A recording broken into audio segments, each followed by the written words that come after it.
অপসারণ হোক, তা নাহলে আজকে এর লাইন কাটতে কালকের লাইন নির্যাতন, সাংবাদিকদের করে মামলা, সাংবাদিকদের করে হামলা, যে ঘটনা ঘটুক সকল ঘটনার বিরুদ্ধে আমরা ঐক্যবদ্ধভাবে প্রতিরোধ গড়ে তোলার জন্য আমরা সবসময় প্রস্তুত থাকি। আজকে যে ঘটনা হয়েছে কেড়ে নেওয়ার পরে সে মেমোরিটাও নষ্ট করে দিয়েছেন উনি, এটা ঠিক করেননি। আমি আজকে এই ঘটনার সাথে সাথে ওনার সাথে কথা বলেছি, ভিতরে এক ধরনের পরিস্থিতি, উত্তেজিত পরিস্থিতি সৃষ্টি হওয়ার কারণে আমরা বাইরে এসেছি। আমি পাশাপাশি ঝিনাইদহ জেলার যিনি অভিভাবক, এই জেলার যিনি জেলা প্রশাসক এসএম রফিকুল ইসলাম, তাকে আমি জানিয়েছি। এই জেলার যিনি আমাদের সুযোগ্য পুলিশ সুপার আজিমুল হাসান, তাকে আমি জানিয়েছি। তারা তাদের প্রতিনিধি আমাদের এখানে পাঠিয়েছেন। আমি সেই প্রতিনিধিদের সাথে এখনো পর্যন্ত কথা বলে যাচ্ছি। আমার কথা হচ্ছে, আমরা সাংবাদিক শুধু ঝিনাইদহ প্রেস ক্লাব না, ঝিনাইদহ প্রেস ক্লাব, জেলা press club, reporter institute, Bangladesh club, যতগুলো সংগঠন আছে সব সংগঠনের পক্ষ থেকে আমরা এই অ্যাকশনের অপসারণ দাবি জানাচ্ছি। অপসারণ দাবি জানাচ্ছি।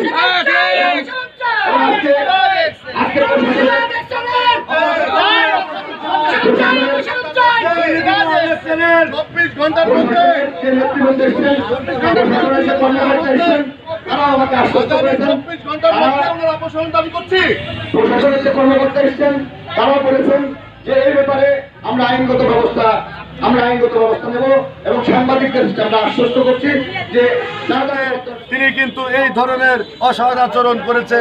আমরা এর দৃষ্টান্ত প্রতিবাদ ও নিন্দা জানাচ্ছি।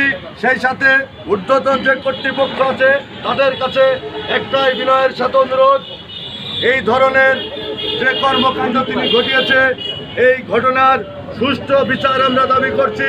সেই সাথে তাকে আমরা অপসারণ দাবি করছি। তো এ পর্যায়ে আমাদের সামনে সংক্ষিপ্ত বক্তব্য নিয়ে আসছেন সঞ্জু ভাই।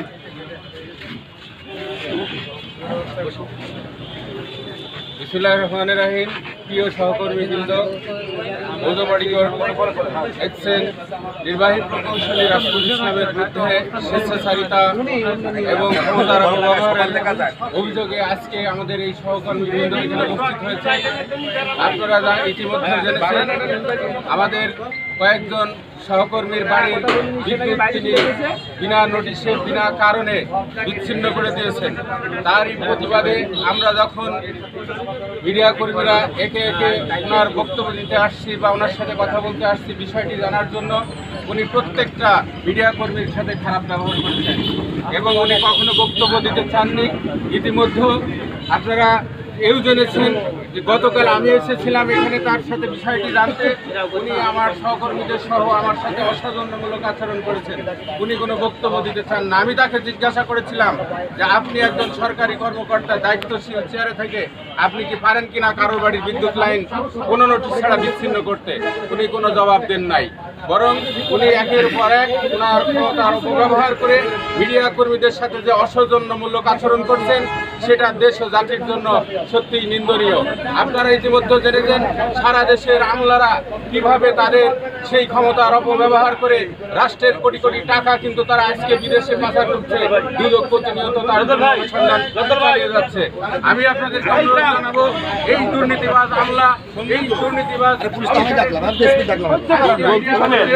সোচ্চার হয়ে না দাঁড়ালে আগামী দিন আরো ভয়াবহ অবস্থায় মধ্যে দিয়ে বাংলাদেশ চলতে যাচ্ছে। ভাইয়েরা, আমি দৃষ্টি আকর্ষণ